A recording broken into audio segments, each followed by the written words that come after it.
36 hours have passed, but no investigations have as of yet been made to actually make some sort of concrete breakthrough in the probe in Thursday's twin blasts in Hyderabad. Well, as the NIA sleuths still grapple in the dark, the hand of Indian Mujahideen is now being suspected, but no arrests have been made as of yet. The NSG and the NIA teams have inspected the blast sites, but they are still tight-lipped about the people behind these acts.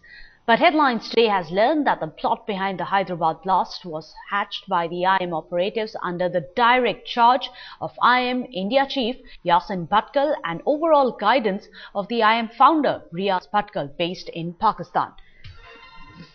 Meanwhile, 4 Indian Mujahideen operatives believed to be behind the blasts have now been identified. Sources have told Headlines today that a 4-member IM module plotted the blasts in January at a lodge in Hyderabad.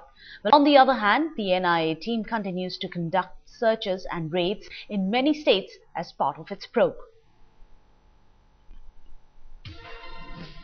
But it's Headlines today which has painstakingly dug out details of the meticulous Hyderabad terror plot.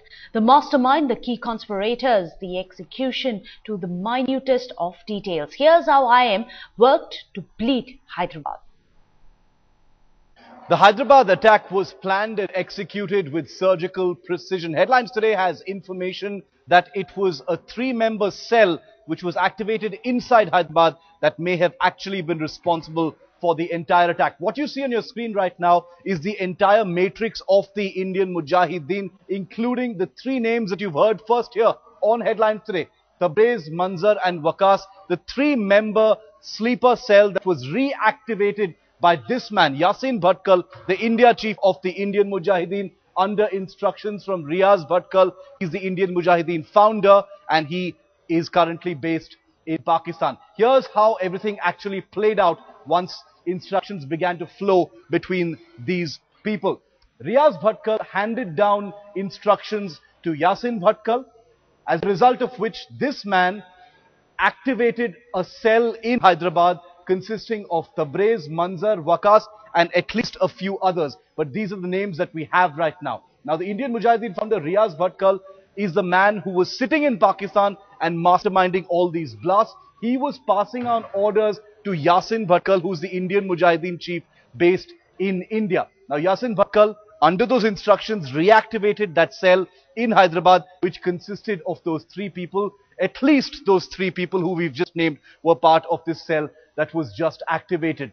They actually held a meeting. And this is another thing you heard first here on Headlines today. The Hyderabad cell met with Yasin Bhatkal in a guest house on the 18th of January in Hyderabad. And it was at this meeting that the entire plan was actually hatched. The logistics were discussed and confirmed. In fact, Manzar, one of the 3 people from that cell, actually booked a room in that lodge under the alias of Amitesh Sinha. That's how he actually got away doing that.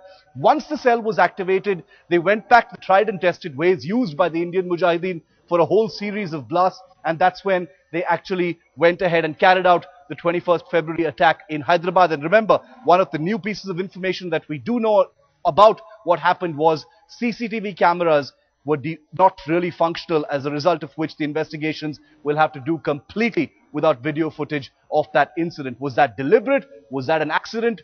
All of it smacks of the Indian Mujahideen conspiracy.